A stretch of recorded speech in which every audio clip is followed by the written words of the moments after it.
Hello and welcome back to episode 2 of our Inside the Kitchen series.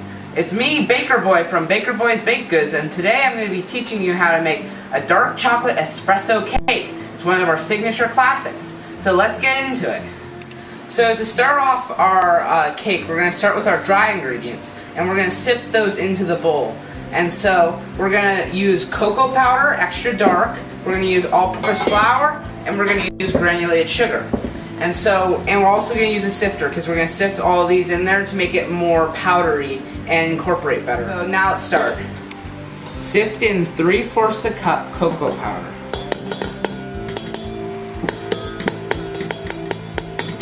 Then sift in 1 3/4 cups flour.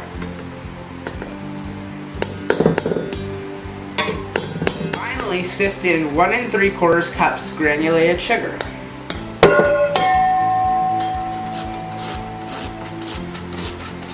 You got all those dry ingredients sifted in there, we're going to whisk them until we get to that nice light brown color, just like the boxed chocolate cake mix, but we're going to make it a lot better. And then our next step is we're going to add in all our leaveners. So we're going to add in our salt, our baking powder, and our baking soda. 1 teaspoon salt, 1 teaspoon baking powder, and 2 teaspoons baking soda. So now we're going to whisk those leaveners in until it's all combined again. You get that light brown color again. And then we're going to move our focus onto our eggs and oil, the first of our wet ingredients. So a trick I have to check if eggs are both good and to make them warm if you don't have time to leave your eggs out to come to room temperature is to get a glass of warm water and then put your eggs in there. So we're going to drop our egg gently into the glass. And if it sinks, that means it's a good egg. And then if we let it have a little time in there, it's going to not become cold anymore. It's going to become all nice and room temperature so we can use it for our cake. And so now I'm going to drop that other egg in there and we'll let it rest for a second. And they both sink, so yay. So now that we got our eggs prepared, let's start getting our wet mixture ready. So first we're going to crack those 2 eggs in the cup. Just bang them against the rim a little bit and split them like that. And now let's do that with the other egg. Perfect. And now we're going to start whisking that a little bit. We're going to add 1/2 cup of oil, vegetable oil. And then we're going to add 1 tablespoon of vanilla extract. So now we're going to whisk that together until it's all combined and kind of has this nice pale yellow color. And then we're going to get to work on making our buttermilk. For this cake we need to use 1 cup of buttermilk. But I know some of you don't have buttermilk and you don't want to go to the store, so I have an easy hack for making some homemade buttermilk. And so first what we're going to do is we're going to remove 3 teaspoons or 1 tablespoon of milk from a cup of milk that we measured out. This can be whole milk, 2% milk, fat-free milk, whatever you want. And then we're going to add to that, we're going to add 1 tablespoon of white wine or white vinegar that we measured out. And we're going to let that settle on the top for about 5 minutes. While we're waiting for our buttermilk to curdle for that 5 minutes, we're going to work on making our coffee. So you can use French press coffee, you can do fresh grounds if you like that, but I'm going to do something easy and we're just going to use a Keurig coffee cup. So I'm going to put that in the Keurig and we're going to let brew 1 cup of fresh coffee into our measuring cup. While we're waiting for our coffee to brew, we're going to start on our espresso powder, our instant coffee powder, because we want 2 tiers of coffee flavor to enrich that chocolate flavor and bring out that bold contrast of flavors. It really adds to the depth of the cake's aroma and flavor. So we're going to take our instant coffee powder, or you could use espresso powder, and we're going to sift it into our cake mix, our dry mix for our cake. And we're going to use a small sifter to do that and just really get it in there. And then we can, after we do that, we can whisk it in using our whisk. So now that our buttermilk's curdled for its 5 minutes, we're going to add it to the rest of our wet ingredients, and then we're going to whisk until that's all thoroughly combined.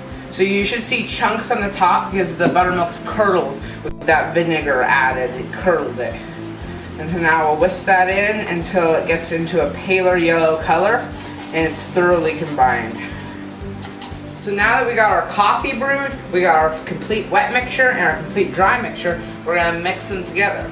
So we're going to start by adding about half of our wet mixture to our dry mixture, and then we are going to whisk that together. And then we're going to add about half our coffee mixture to our dry mixture, so about half a cup. And then we're going to whisk again. And then we'll repeat this process and whisk it until it becomes a thin batter, a quite thin batter. So our completed batter should look somewhat like this. It should be quite thin and runny and run down from our whisk, but it also should have some thickness, so it's not like complete watery, but it should be quite thin. And now we're going to start preparing our cake pans. So normally my favorite method for preparing cakes, preparing pans for chocolate cakes is using cocoa powder and butter. So you would brush the butter around the outside and then dust it with cocoa powder. This works especially good because it's a chocolate cake, so it absorbs in the extra chocolate flavor. So it's my favorite method. But right now we don't have any more cocoa powder. So how we're going to fix that is we're going to use a classic, which is parchment circles.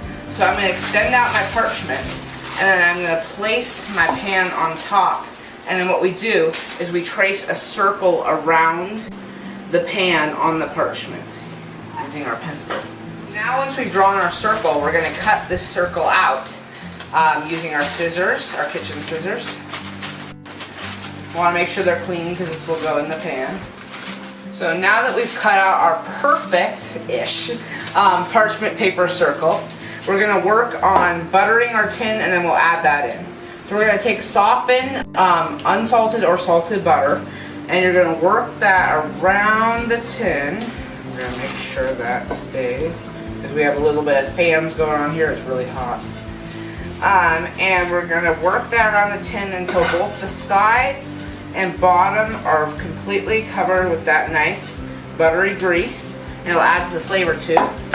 And then you're going to take your circle and fit it into the bottom, and this will add as an extra layer to make sure your cake doesn't stick. So now we got a prepared cake tin and prepared chocolate cake batter. So now we're going to use our spatula to get all that chocolate cake batter into the cake tin. You'll probably have to use two, but we're just going to show you one for now. So I'm going to pour that nice batter in. See that nice drip? And make sure it's about half full so you have enough for the next cake. And then we're going to pop it on the counter to let those air bubbles pop out. Now set your ovens to 350 degrees Fahrenheit and let that preheat. So now we're going to put our filled cake pans in the oven to bake. And I'm going to show you mine. Let's put it in there at 350. And we're going to let that bake for 24 minutes. And we'll check it with a toothpick test to make sure it has a good crumb. And then we'll take it out. So now that our cake is done, we're going to take it out of the oven. And we're going to check for completeness by using a toothpick in near the middle to see if it comes out clean. And it does come out clean because we have no liquid batter on the toothpick.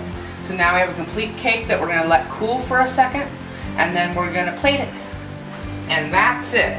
Here's our moist, decadently rich espresso chocolate cake. Let's taste it. That's good. Thanks for watching this episode of Inside the Kitchen. I hope you learned some tips and tricks to make your own espresso dark chocolate cake. It's good for cupcakes, cakes, and it pairs well with lots of different fillings and frostings. And we'll see you next week on our episode about buttercreams and icings. You're all part of the Baker Boys Baked Goods family.